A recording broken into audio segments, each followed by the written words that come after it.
Beef dum ബിരിയാണിയുടെ recipe ചോദിച്ച എല്ലാവർക്കും ഉള്ളതാണ് ഇന്നത്തെ വീഡിയോ. 1 കിലോ കഴുകി വൃത്തിയാക്കിയ ബീഫാണ് ഇവിടെ ഉപയോഗിക്കുന്നത്. അതും കുക്കറിലാണ്. കുക്കറിലിട്ടു. ഇനി ഉള്ളി, കുരുമുളക് പൊടി, മഞ്ഞൾപ്പൊടി, ഗരം മസാല, ഉപ്പും ഇട്ട് ഒരു അരമണിക്കൂർ നമുക്ക് വേവിക്കാം. ഇനി ഒരു പാത്രം എടുത്ത് നമുക്ക് മസാല റെഡിയാക്കാം. ഓയിൽ ഒഴിച്ചു. 4 മീഡിയം സൈസ് ഉള്ളി ചെറുതായി മുറിച്ചത് ഇട്ട് കൊടുത്തു. നന്നായി ഒന്ന് ഇളക്കി കൊടുക്കാം.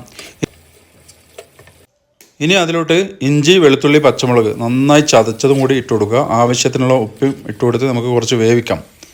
ഉള്ളി നന്നായി വെന്ത ശേഷം നമുക്ക് 2 വലിയ തക്കാളി ചെറുതായി മുറിച്ചതും കൂടി ഇട്ട് കൊടുക്കാം. ഇനി അതെല്ലാം നന്നായി ഇളക്കി ഒന്ന് അടച്ചു വെക്കാം. ഇനി അതിലോട്ട് മുളക് പൊടി, മഞ്ഞൾപ്പൊടി, മല്ലിപ്പൊടി, ഗരം മസാല, ഉപ്പ് എല്ലാം കൂടിയിട്ട് നന്നായി ഒന്ന് ഇളക്കി കൊടുക്കാം. മസാല നന്നായി വെന്തോട്ടെ, കരിയാൻ പാടില്ല എന്നേ ഉള്ളൂ. ഇനി നമുക്കൊരു കുക്കറിൽ നമ്മളെ ബീഫ് റെഡി ആയിട്ട് അതും കൂടി അങ്ങോട്ട് ഇട്ട് കൊടുക്കുന്നു. കുറച്ച് ഗരം മസാലയും ഇട്ട് ആ വെള്ളമൊക്കെ പോകുന്നവരെ വറ്റുന്നത് വരെ നമുക്ക് വേവിക്കാം. ഇനി അതിലോട്ട് കുറച്ച് കൊറിയാണ്ടർ ലീസും ഇട്ട് അടച്ചു വെക്കാം. ഇനി തുറക്കാം. നമ്മുടെ മസാല ഏകദേശം റെഡി ആയിരിക്കുന്നു. ഇനി നമുക്ക് ബിരിയാണീൻ്റെ റൈസ് ഉണ്ടാക്കിയാലോ. കഴുകി വൃത്തിയാക്കിയ 4 ഗ്ലാസ് അരിയാണ്. അതിലോട്ട് ഓയിൽ ഒഴിച്ചു. ചൂടായതിനു ശേഷം ഗീയും ഒഴിച്ചു. ഉള്ളി, ഏലക്ക, കറാമ്പു, പട്ട അതും കൂടി ഇട്ട് നന്നായി ഒന്ന് വെന്തു. അധികം കരിയാൻ പാടില്ലേ. കരിയുന്നതിന് മുമ്പ് തന്നെ എടുക്കണം, കരിഞ്ഞാൽ കളർ മാറും. അപ്പോൾ നമുക്കിനി കഴുകി വൃത്തിയാക്കി വെച്ച് അരി ഇട്ട് കൊടുക്കാം. അരമണിക്കൂർ സോക്ക് ചെയ്താണ്. ഇനി അതൊന്ന് കുറച്ച് വറുത്തെടുക്കാം, ഒരു 5 മിനിറ്റ് നേരം.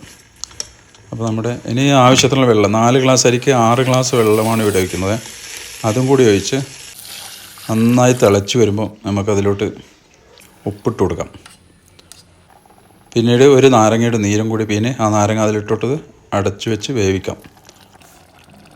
ടോട്ടൽ ഒരു ഏകദേശം 20 മിനിറ്റാണ് ഈ റൈസ് വേവിക്കാൻ എടുക്കുന്നത്. ലോ ഫ്ലെയിമിൽ, അധികം തീ കൂട്ടാൻ പാടില്ല. ചെറിയ ഫ്ലെയിമിൽ അങ്ങ് കത്തിച്ചു വെക്കുക. ഒന്ന് ഇളക്കി കൊടുക്കാം. നമ്മൾ ചോറൊക്കെ നല്ല അടിപൊളിയായി വന്നിട്ടുണ്ട്. ഇനി ഒന്നും കൂടി അടച്ചു വെക്കാം.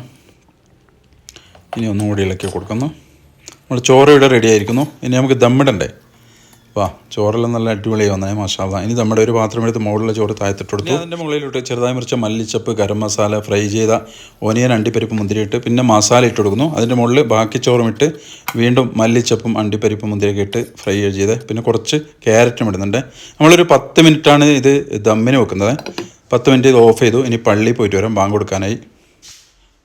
അങ്ങനെ ജുമാ നിസ്കാരം ഇങ്ങനെ തിരിച്ചെത്തി. ഏകദേശം 40 മിനിറ്റായി. നമ്മളിപ്പം ആവിയൊക്കെ പോയിട്ടുണ്ടാവും അതിൻ്റെ, പക്ഷേ ദമ്മ് നന്നായി പിടിച്ചിട്ടുണ്ടാവും. നമുക്ക് തുറന്നു നോക്കാം. മാഷാഅല്ലാ, തബാറക്കല്ലാ. നല്ല ഇങ്ങനെ തുറക്കുമുണ്ടല്ലോ. ഇനി വിളമ്പാം. അതിൻ്റെ സ്മെല്ലൊക്കെ നല്ല ഇങ്ങനെ വരുന്നുണ്ട് ബിരിയാണീൻ്റെ. മാഷാഅല്ലാ, തബാറക്കല്ലാ. നമുക്കൊരു പ്ലേറ്റിലോട്ട് വിളമ്പാം. മസാല വിളമ്പ്, പിന്നെ ചോറ് വിളമ്പി അതിൻ്റെ മുകളിൽ ബാക്കിയുള്ള അണ്ടി മുന്തിരിയൊക്കെ ഇല്ലേ അതും കുറച്ച് ഇട്ട് കൊടുത്തു. ഇനി നമുക്ക് വേറൊരു പ്ലേറ്റിലോട്ട് മാറ്റാം.